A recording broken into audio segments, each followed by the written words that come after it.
Hello ખેડૂત મિત્રો, આપણે અત્યારે આવ્યા છીએ તડકેશ્વરના નોગામા ગામમાં, જ્યાં રાજુભાઈની વાડી આવેલી છે.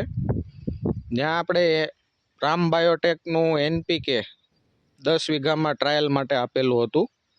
તો આપણે ત્યાં ખેડૂત મિત્રનો ડાયરેક્ટ લાઈવ રિવ્યૂ લેશું. તો જેમાં આપણી સાથે અત્યારે છે નરસિંહભાઈ, રામ બાયોટેકના ડીલર અને ખેડૂત બાદાભાઈ. તો નરસિંહભાઈ, આપણે આમાં કઈ રીતનું આ ખેતરમાં કઈ રીતે આપણે ખાતર નાખવા આપેલું? રાજુભાઈ મારા મિત્ર છે, એમની આ તડકેશ્વર વાડી આવેલી છે.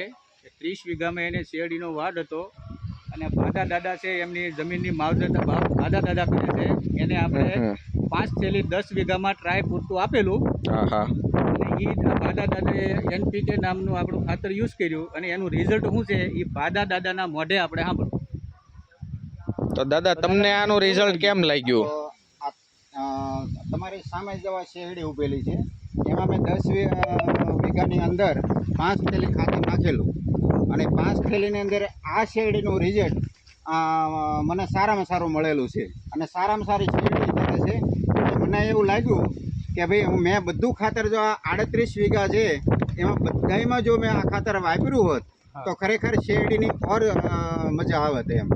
એટલા માટે જો આ તમારી સામે છે મારી, આ હું જે માવજત કરું છું, શેરડી મારી નથી, હું નોકરી કરું છું, પણ આ શેરડીની અંદર આ રીતની માવજત કરીને આ રીતનું ખાતર નાખ્યું છે.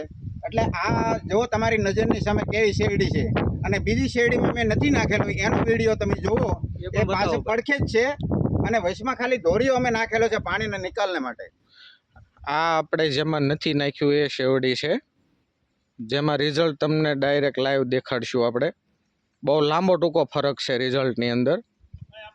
આ શેરડી જે છે એ એકદમ કંઈક અલગ જ છે, જેનું રિઝલ્ટ ચોક્કસ એને બહુ સારું એવું મળ્યું છે.